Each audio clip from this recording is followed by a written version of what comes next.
Hello बच्चों, कैसे हो। आज का हमारा जो टॉपिक है वो है सेमीकंडक्टर। देखिए, सेमीकंडक्टर इस समय बहुत ही इम्पोर्टेंट टॉपिक है हमारे लिए। हिंदी में इसे अर्धचालक कहते हैं। तो थोड़ा सा हम डिस्कस करेंगे आज के टाइम की।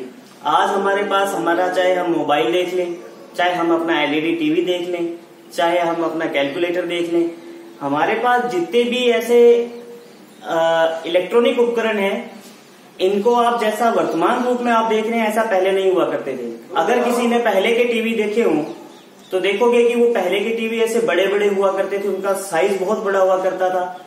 जब पहले कंप्यूटर बना था तो उसके लिए जो उसका साइज था वो बहुत ज्यादा बड़ा था, तो उनमें होता था वैक्यूम ट्यूब का यूज।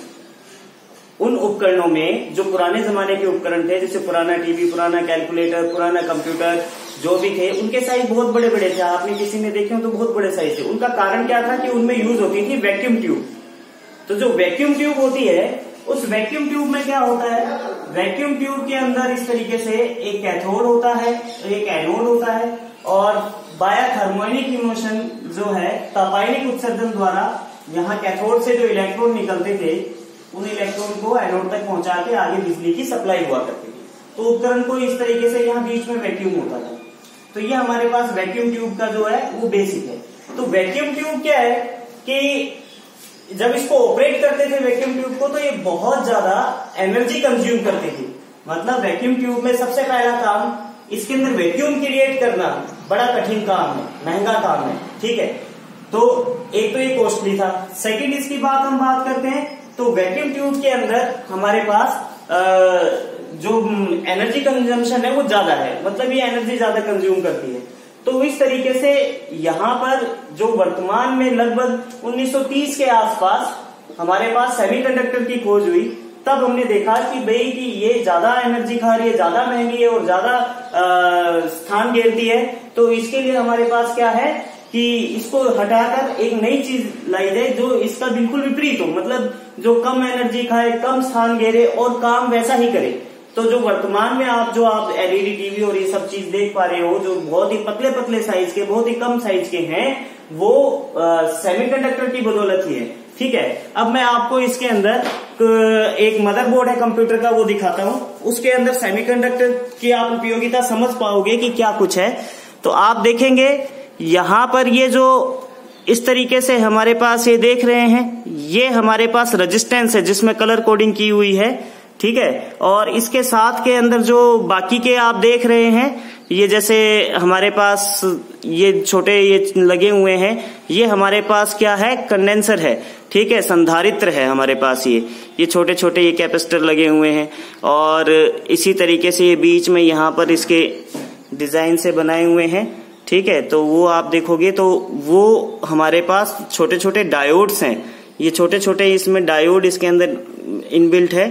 ठीक इसी तरीके से इसमें आईसी भी लगा हुआ है, जैसे ये देख रहे हो यहाँ पर, ये हमारे पास आईसीज हैं। ठीक है, तो ये जो आईसी हैं इनके अंदर बहुत सारे कंपोनेंट होते हैं। इसी में बहुत सारे रेजिस्टेंस और कैपेसिटर, ट्रांजिस्टर, डायोड्स सब इसके अंदर होते हैं।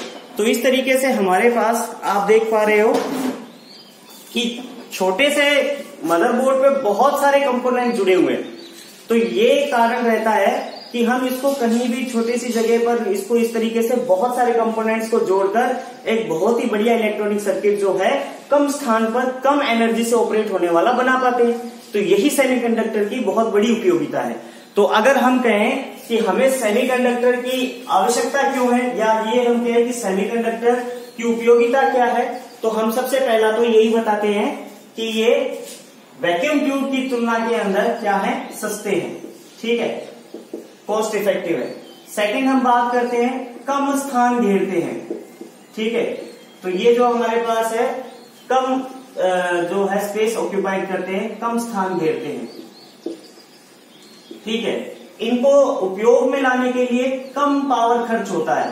ठीक है, तो हमारे पास जो लेस पावर है वो हम यूज करते हैं, मतलब कम पावर खर्च होते हैं, जिसको हम ऐसे कह सकते हैं कि कम वोल्टेज पर ही ऑपरेट हो पाते हैं। ठीक है, कम वोल्टेज पर ही ऑपरेट कर पाते हैं हम इनको। ऑपरेट कर लेते हैं, तो बहुत ही कम खर्चे में बहुत कम वोल्टेज के साथ हम इसको यूज कर पाते हैं। ठीक है, तो सबसे बात क्या है, ये रिलायबल है हमारे पास। रिलायबल का मतलब क्या है कि इनके ऊपर विश्वास किया जा सकता है, इनका जो वर्किंग है बहुत जल्दी खराब नहीं होते ऐसे। ठीक है, फिर हम और बात करें तो इनका एक बहुत ही अच्छा गुण है कि हीट सेंसिटिव है।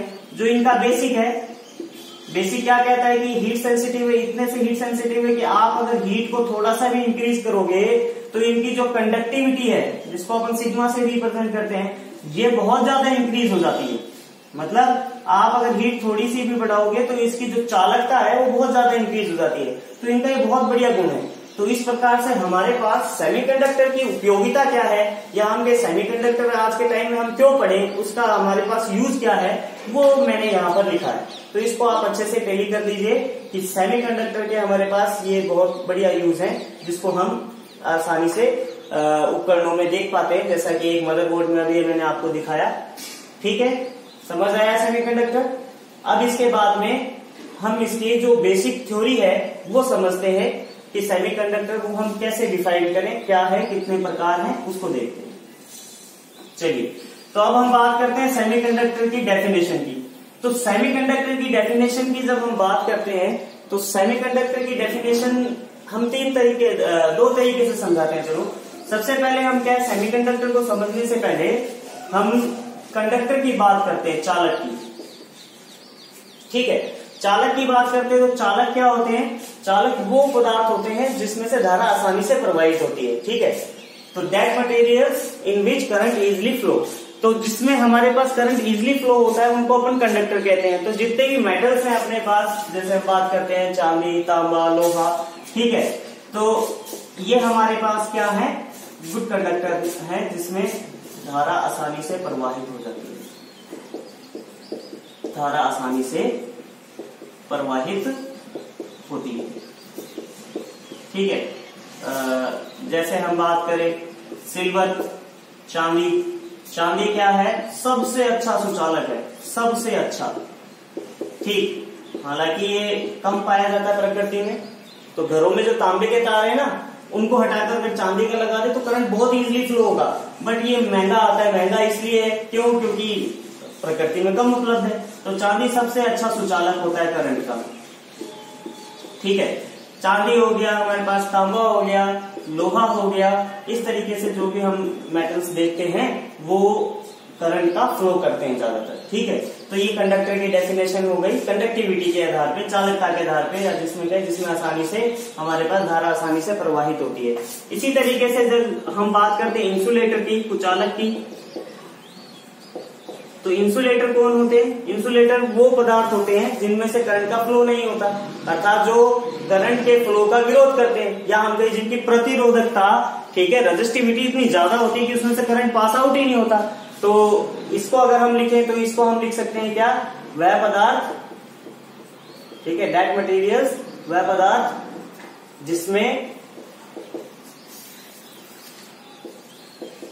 धारा का प्रवाह नहीं हो पाता है, धारा का प्रवाह नहीं हो पाता है। ठीक है, तो जिसमें करंट का फ्लो इजीली नहीं होता है या रेजिस्टिविटी ज्यादा होती है, हम उन्हें इंसुलेटर कहते हैं।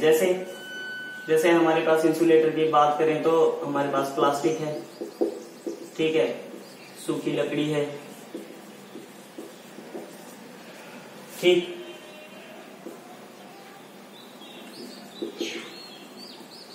मैं यहाँ एक डायमंड लिख रहा हूँ, डायमंड का एग्जांपल ले रहा हूँ, क्योंकि जब हम अर्धचालक पढ़ते हैं तो इसके बारे में विशेषकर पूछा जाता है।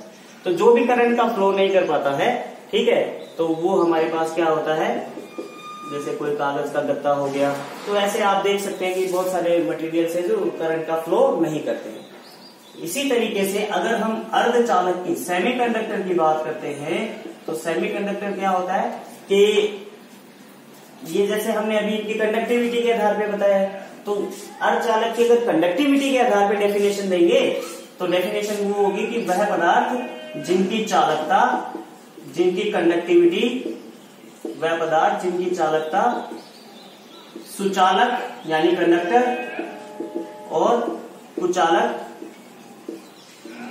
यानी इंसुलेटर, ठीक है, वह पदार्थ जिनकी चालकता सुचालक और कुचालक के बीच की कोटि की होती है, बीच की कोटि मतलब रेंज की होती है, ठीक है, उनको अपन अर्धचालक कहते हैं, अर्धचालक कहते हैं, ठीक है। तो टाइप्स ऑफ सेमीकंडक्टर बहुत है, पर जो मेनली है, ठीक है, जो आपके सिलेबस में है वो यही पढ़ना है, एक तो जर्मेनियम और एक हमारे पास क्या पढ़ना है, सिलिकॉन, ठीक है। तो जर्मेनियम और सिलिकॉन इसको आप ध्यान रखेंगे। तो जर्मेनियम और सिलिकॉन जो है ये हमारे पास हम अर्धचालक के उदाहरण में गए। अब चूंकि कंडक्टिविटी की बात कर रहे थे, ठीक है, तो कंडक्टिविटी के अंदर अगर हम बात करते हैं तो इनकी जो कंडक्टिविटी होती है सुचालकों की, इनकी कंडक्टिविटी हमारे पास 10 की पावर 1 महो प्रति मीटर से, ठीक है, कंडक्टिविटी को सिग्मा से रिप्रेजेंट करते हैं, 10 की पावर 8 महो प्रति मीटर तक होती है, ठीक है। इसी तरीके से अगर इंसुलेटर की बात करते हैं तो भाई इंसुलेटर में कंडक्टिविटी क्या होगी, बहुत ही नेग्लिजिबल। तो एक बात याद रखेंगे, कंडक्टिविटी जो होती है वो 1/G होती है। G यहां पर क्या है, चलो 1/ρ लिखते हैं। ये जो होता है इसको अपने रेजिस्टिविटी कहते हैं, हिंदी में बोलते हैं प्रतिरोधकता, ठीक है, प्रतिरोधकता, रेजिस्टिविटी, ठीक। तो यहां से अगर हम इसकी कुचालक की अगर हम कंडक्टिविटी लिखते हैं तो इनकी बहुत ही कम होती है, ठीक है, 10 की पावर -11 महो प्रति मीटर से 10 की पावर -18 महो प्रति मीटर। ये एकदम स्पेसिफिक नहीं है, वेरिएशन हो सकता है, थोड़ा बहुत ऊपर नीचे हो सकता है, एकदम कट टू कट बात नहीं है, ठीक है। इसी तरीके से जब इनकी कंडक्टिविटी की अगर हम बात करते हैं तो हमारे पास जो इनकी कंडक्टिविटी है अर्धचालक की, ठीक है, तो अर्धचालक की जो कंडक्टिविटी होती है वो इन दोनों के बीच की रेंज की होती है। तो 10 की पावर -1 महो प्रति मीटर से 10 की पावर 7 महो प्रति मीटर तक हमारे पास इसकी कंडक्टिविटी होती है, ठीक है। इसके एग्जाम्पल अपन लिख चुके हैं, इसके एग्जाम्पल लिख चुके हैं, इसके एग्जाम्पल लिख चुके हैं। अब जब कंडक्टिविटी की बात कर दी तो थोड़ा सा हम इसकी रेजिस्टिविटी की भी बात कर दें। तो जैसा हमें पता है कि सिग्मा बराबर 1/ρ होता है, तो इसी तरीके से ρ की वैल्यू निकालेंगे तो ρ बराबर 1/ क्या होगा, सिग्मा। मतलब जो इसकी कंडक्टिविटी है इसका 1 के अंदर भाग दे दें तो ये सब क्या आएगा हमारे पास, रेजिस्टिविटी अगर इसकी देखेंगे तो उल्टी हो जाएगी, ठीक। तो 10 की पावर -1 जो महो प्रति मीटर है, ठीक है, ये ओम इंटू मीटर हो जाता है, ये रेजिस्टिविटी का यूनिट है, ओम इंटू मीटर, ठीक है। चाहे मैं ऐसे डैश लगा देता हूं जिससे आपको अलग से स्पष्ट दिखाई दे, से लेकर 10 की पावर -8, ठीक है, ओम इंटू मीटर। इसी तरीके से जब इसकी रेजिस्टिविटी की बात करते हैं तो इसकी रेजिस्टिविटी की हम बात करते हैं तो ये जस्ट उल्टा हो जाएगा, है ना। तो ये 10 की पावर -7 ओम इंटू मीटर से 10 की पावर 1 ओम इंटू मीटर हो जाएगी। इसी तरीके से इसकी जो रेजिस्टिविटी है यहाँ पर, तो कुचालक है, इंसुलेटर है, तो हमें पता है कि इसमें तो रेजिस्टिविटी मेन है क्योंकि कंडक्टिविटी तो है ही। जब इसको लिखते हैं इसकी रेजिस्टिविटी तो हमारे पास इसकी रेजिस्टिविटी आती है 10 की पावर 11 ओम इंटू मीटर से 10 की पावर 18 ओम इंटू मीटर तक। तो इस तरीके से जो बेसिक डिफरेंस है कंडक्टर, इंसुलेटर और सेमीकंडक्टर का वो अपन ने लिखा है। यहां पर ये जो एक्सप्लेनेशन है वो एक्सप्लेनेशन हमारे पास दी हुई है कंडक्टिविटी के बेस पे, ठीक है। अब ये कंडक्टिविटी के बेस पे जो एक्सप्लेनेशन है, इसके बाद हम इसको बैंड थ्योरी के आधार पे अर्धचालक को डिफाइन करते हैं। मतलब अर्धचालक की जो सेकंड डेफिनेशन है वो बैंड थ्योरी के आधार पर है। तो सबसे पहले हम अर्धचालक के लिए बैंड थ्योरी देखेंगे, ठीक है। तो बैंड थ्योरी एक्सप्लेन करेंगे, बहुत इजी है, आप लोग इसको नोट कर लेंगे, ये बहुत ही इजी पोज करके आप इसको नोट कर सकते हैं कि ये जो बेसिक है हमारे पास क्या है। याद रखना है अर्धचालक के जो एग्जांपल्स है उसमें जर्मेनियम और अपन ने क्या लिखा है, सिलिकॉन। तो अब अपन डिस्कस करते हैं बैंड थ्योरी, ठीक है। तो हमारे पास जो बैंड सिद्धांत है वो बैंड सिद्धांत बेसिकली सॉलिड्स के लिए है, यानी जब हमारे पास कोई भी सॉलिड फॉर्म होता है, बनता है, तो उसमें बहुत सारे एटम्स जो होते हैं आपस में रिएक्शन करते हैं। उनकी रिएक्शन को म्यूचुअल रिएक्शन कहा जाता है, हिंदी में बोलते हैं अनोन्य क्रिया। ठीक है, तो जो अनोन्य क्रिया है उसको अपने समझ पाते हैं कि अनोन्य क्रिया क्या होता है। अनोन्य शब्द जो है, म्यूचुअल का मतलब क्या है कि एटम्स के कोई हाथ पांव तो होते नहीं कि भाई आ जाओ हम बंध बना लेंगे, हाथ से हाथ मिला लिया बॉन्ड बन गया, ऐसा नहीं होता। तो एटम्स में क्या होता है, एटम्स एक दूसरे के फील्ड से रिएक्शन करते हैं। मतलब एक एटम का न्यूक्लियस दूसरे एटम के न्यूक्लियस के साथ या तो रिपल्सन करेगा, और अगर इलेक्ट्रॉन्स की बात करते हैं तो एक दूसरे पर क्या डाल सकते हैं, अट्रैक्शन डाल सकते हैं। ठीक है, तो ये क्या है, एक दूसरे से फील्ड कुछ दूरी पर रहकर ही करते हैं। और ये दूरी जनरली जब हम बात करते हैं कि दो एटम्स के बीच में जो बॉन्ड बन गया वो 2 एंगस्ट्रॉम से लगभग 3 एंगस्ट्रॉम के बीच के अंदर बॉन्ड फॉर्मेशन होता है। ये इनके बीच की बॉन्ड लेंथ कह सकते हैं या इन दोनों के बीच की दूरी कहते हैं। तो बैंड थ्योरी की जब हम बात करते हैं, ठीक है, बैंड सिद्धांत की जब हम बात कर रहे हैं तो बैंड सिद्धांत बेसिकली सॉलिड्स के लिए है, जो कि हम सेमीकंडक्टर में देखते हैं। जो सॉलिड मटेरियल से हमारे पास सेमीकंडक्टर, उनके अंदर बैंड थ्योरी कैसे काम करती है उसको समझते हैं। देखो, जब हम बात करते हैं बैंड सिद्धांत सॉलिड्स के लिए, तो सॉलिड के अंदर क्या होते हैं, सॉलिड की विशेषता होती है कि उसके अंदर सारे एटम्स जो होते हैं उन सारे एटम्स का स्थान क्या होता है, फिक्स होता है लगभग, है ना। ठीक है, जैसे मैं बताना चाहूंगा, इस तरह की संरचना आप मान लो कि सॉलिड्स के अंदर लगभग इस टाइप की संरचना हमारे पास, सभी में नहीं, हम बस एग्जांपल देना चाह रहे हैं कि भाई हमारे पास इस तरह की स्ट्रक्चर जो होती है वो है। ये मैं पूरी नहीं बना रहा, एक बार समझाने के लिए बता रहा हूं कि यहाँ जैसे आप देख रहे हैं सभी एटम्स का क्या है, स्थान निश्चित है। एक पंक्तिबद्ध रहते हैं, एक तल में रहते हैं। जैसे ये ऊपर का एक तल हो गया तो ये एक जालक हो गया, लैटिस हो गया। तो सॉलिड्स के अंदर क्या है, सभी एटम्स की जो पोजीशंस होती हैं वो फिक्स होती है। तो ये एक दूसरे में क्या करके बैठे हैं भाई, एक दूसरे से म्यूचुअल रिएक्शन करके बॉन्ड बना के बैठे हुए हैं। तो सॉलिड्स के अंदर बहुत सारे एटम आपस में एक दूसरे से म्यूचुअल रिएक्शन करते हैं।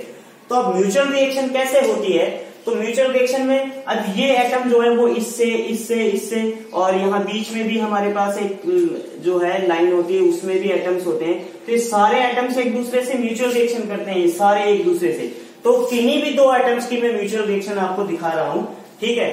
तो हम इस तरीके से मान लेते हैं कि हमारे पास एक नाभिक है, पहले एटम की बात कर रहे हैं अपन, ठीक है। फिर इस तरीके से हमारे पास ये हमने 2 या मान लो ऐसे 3 कक्षाएं बना देती हैं। म्यूचुअल रिएक्शन में क्या है कि जब सॉलिड बन रहा है तो लगभग उसके अंदर एक जैसे एटम्स होते हैं। हो सकता है कि मैं दूसरा एटम बिल्कुल सेम बनाऊं, और हो सकता है कि दोनों अलग अलग भी हो, क्योंकि ये डिपेंड करता है कि भी आप रिएक्शंस कैसे दिखाना चाह रहे हैं। तो हमने 2 एटम की यहाँ पर कल्पना की है, और इन 2 एटम की कल्पना में हम इनकी जो म्यूचुअल रिएक्शन है उनको समझाने का प्रयास करेंगे। देखिए, ये एटम और ये एटम एक दूसरे से लगभग इतनी दूरी पर है, तभी इनके बीच में कुछ रिएक्शन होगी, ठीक है। हमारे पास 10 की पावर -9 मीटर जो डिस्टेंस है, इसे हम क्या बोलते हैं, आणविक सक्रियता का गोला, ठीक है। मॉलिक्यूलर रेंज बोलते हैं वैसे तो हम इसको, कि इतनी रेंज में होना जरूरी है, आणविक सक्रियता का गोला। अगर हमारे पास जो दूरी है एटम्स के बीच की, अगर ये दूरी लगभग इतनी रहे तब इन दोनों के बीच म्यूचुअल रिएक्शन होगी, और अगर इतनी दूरी से ज्यादा दूरी पे तो कोई रिएक्शन नहीं होगी। सबसे पहला कारण हमें यह समझना है कि ये म्यूचुअल रिएक्शन करेंगे क्यों, ठीक है। 2 एटम्स को एक दूसरे से अनोन्य क्रिया करने की जरूरत ही क्यों है, ठीक है। तो हमारे पास इसके लिए एक आता है ऑक्टेंट प्रिंसिपल, अष्टक सिद्धांत। हमारे पास वो एटम प्रकृति में ज्यादा स्थायी रहता है जिसका आउटर मोस्ट सेल, बाह्यतम कक्ष जो है, बाहर वाली जो कक्ष है वो इलेक्ट्रॉन से पूर्ण रूपेण भरी हो, ठीक है। इलेक्ट्रॉन से पूर्ण रूपेण कैसे भरी जाती है, वो 2n² लॉ से भरी जाती है। कहने का मतलब n बराबर 1, अगर मेरे पास पहली कक्षा है तो n का मान मैं 1 रखूंगा, तो 1 का स्क्वायर 1 और इंटू 2 करेंगे तो क्या आएगा हमारे पास 2, यानी पहली कक्षा में, ठीक है, इलेक्ट्रॉन्स जो है 2 इलेक्ट्रॉन मैक्सिमम आ सकते हैं। इसी तरीके से n बराबर 2 रखूं तो n बराबर 2 का मतलब ये n बराबर 1 कक्षा होगी, n बराबर 2 होगी। n बराबर 2 रखेंगे तो 2 का स्क्वायर कितना हो गया 4, 4 का 2 से गुना करेंगे तो कितना आएगा 8। तो लगभग हमारे पास ये जो दूसरी कक्षा उसमें 8 इलेक्ट्रॉन आएंगे, ऐसे तीसरी में 18 इलेक्ट्रॉन आएंगे। तो ये कॉन्फ़िगरेशन चलता जाता है। तो अगर किसी कक्षा में मान लो जैसे मैंने यहाँ 3 दिखाई है, तीसरी कक्षा में अगर 18 इलेक्ट्रॉन पूरे हैं तो हम कहेंगे कि इसका ऑक्टेंट पूरा है। तो जो जिसका ऑक्टेंट पूरा होता है वो ज्यादा स्थायी रहता है, और ज्यादा स्थायी रहने का मतलब क्या है कि इसको और किसी से इलेक्ट्रॉन या किसी से भी लेन देन करने की जरूरत नहीं है। और जिनके ऐसे ऑक्टेंट लगभग कंप्लीट होते हैं, आउटर मोस्ट शेल जिनकी लगभग भरी होती है, वो इनर्ट गैसेस फॉर्म कहलाता है। जो अक्रिय गैस विन्यास है उनका, वो ऐसा कॉन्फ़िगरेशन इनका कहलाता है। तो मान लेते हैं कि इसको अपना बाह्यतम कोष कंप्लीट करने के लिए, इलेक्ट्रॉन से पूरा भरने के लिए 1 इलेक्ट्रॉन की आवश्यकता है। ऐसा ही मान लेते हैं कि इसको भी अपना बाह्यतम कोष पूरा करने के लिए 1 इलेक्ट्रॉन की आवश्यकता है। ठीक है, तो मान लेते हैं कि इसमें भी 17 इलेक्ट्रॉन थे और इसमें भी 17 इलेक्ट्रॉन थे, तो इन दोनों को अष्टक पूरा करने के लिए 1 इलेक्ट्रॉन चाहिए। तो अब दोनों की जरूरत बन गई। ठीक है, अब इनकी जरूरत बन गई और एक दूसरे से इस मॉलिक्यूलर रेंज में भी आ गए, तो अब एक दूसरे से म्यूचुअल रिएक्शन करने लगेंगे, अनोन्य क्रिया करने लगेंगे। अनोन्य क्रिया कैसे का क्या मतलब कि मान लो जैसे इसमें ऐसे इलेक्ट्रॉन घूम रहे हैं, आउटर मोस्ट शेल में इलेक्ट्रॉन घूम रहे हैं, ठीक है, और ये एक दूसरे की रेंज में आ गए, तो क्या होगा, इसका नाभिक क्या चाहेगा कि भाई इसके पास 17 इलेक्ट्रॉन है, इनका कोई एक इलेक्ट्रॉन टूटकर इसके पास आ जाए, बाह्यतम कक्षा में आ जाए, तो इसका अष्टक पूरा। ठीक है, तो क्या करेगा ये हमारे पास, क्या करेगा भाई, ये इसका जो नाभिक है, इसका नाभिक इसके आउटर मोस्ट शेल के इलेक्ट्रॉन को अपनी ओर अट्रैक्ट करने लग जाएगा। ठीक, इसी तरीके से अगर इसमें 1 इलेक्ट्रॉन की कमी है तो इसका नाभिक क्या करने लगेगा, इसका नाभिक इसका 1 इलेक्ट्रॉन अपनी ओर खींचना चाहेगा। इसका मतलब ये वाला परमाणु इसके इलेक्ट्रॉन को खींच रहा है, तो इलेक्ट्रॉन के साथ साथ इसका एटम भी पास आते जा रहा है। ठीक है, इसी तरीके से ये वाला जो है इसके आउटर मोस्ट शेल इलेक्ट्रॉन को अपनी ओर खींच रहे हैं, तो ये वाला इसके पास, दोनों एक दूसरे के पास पास आते जा रहे हैं, जिसे हम कह रहे हैं कि इनकी म्यूचुअल रिएक्शन जो है धीरे धीरे इंक्रीज हो रही है। ये तो किन्हीं 2 एटम्स की बात कर रहे हैं। अब किसी भी अगर सॉलिड के अंदर बात करते तो एक एटम बहुत सारे एटम से घिरा रहता है, तो ये एटम इससे भी ये इलेक्ट्रॉन की डिमांड करेगा। इसी तरीके से अगर इसके अगल बगल में कोई और है तो उनसे भी इलेक्ट्रॉन की डिमांड करेगा। तो इस प्रकार म्यूचुअल रिएक्शन ये सबसे क्या कर रहा है, और जैसे जैसे म्यूचुअल रिएक्शन बढ़ती जाएगी तो आगे हम क्या देखते हैं। देखो ये हमारे पास क्या है, 2 एटम्स के हमने एक बार कल्पना करके इनकी म्यूचुअल रिएक्शन समझाने का प्रयास कर रहे हैं। तो इलेक्ट्रॉन क्या है, जैसे आउटर मोस्ट शेल में घूम रहे हैं, तो ये घूमते हुए इलेक्ट्रॉन अगर बाई द वे एक दूसरे के बिल्कुल आमने सामने आ गए, ठीक है, आमने सामने आ गए, तो इन दोनों के बीच में क्या हो जाएगा, रिपल्शन हो जाएगा, क्योंकि सेम चार्ज रिपेल करते हैं एक दूसरे को, तो ये इलेक्ट्रॉन एक दूसरे को रिपेल करेंगे, तो क्या होगा, ये एक दूसरे से दूर जाने का प्रयास करेंगे। पर जैसे ही ये अपने इसके अंदर घूमते हुए थोड़े से ऊपर नीचे हुए, तो जो इनके ऑपोजिट न्यूक्लियाई है वो एक दूसरे को क्या करेंगे, वापस अट्रैक्ट करेंगे। तो बोहर का सिद्धांत है एटॉमिक मॉडल को समझाने का। वो क्या बोलता है कि हर जो आप देख रहे हो, जो भी आप सेल देख रहे हो, वो एक एनर्जी लेवल को डिफाइन करता है। ठीक है, एक एनर्जी लेवल को डिफाइन करता है। तो ये एक एनर्जी लेवल हो गया, या outermost shell energy level हो गया, ये इनर एनर्जी लेवल हो गए हमारे पास। तो इस तरीके से अलग अलग एनर्जी लेवल्स होते हैं, अलग अलग कक्षा अलग अलग एनर्जी लेवल्स को हमारे पास रिप्रेजेंट करती है। तो क्या हो रहा है,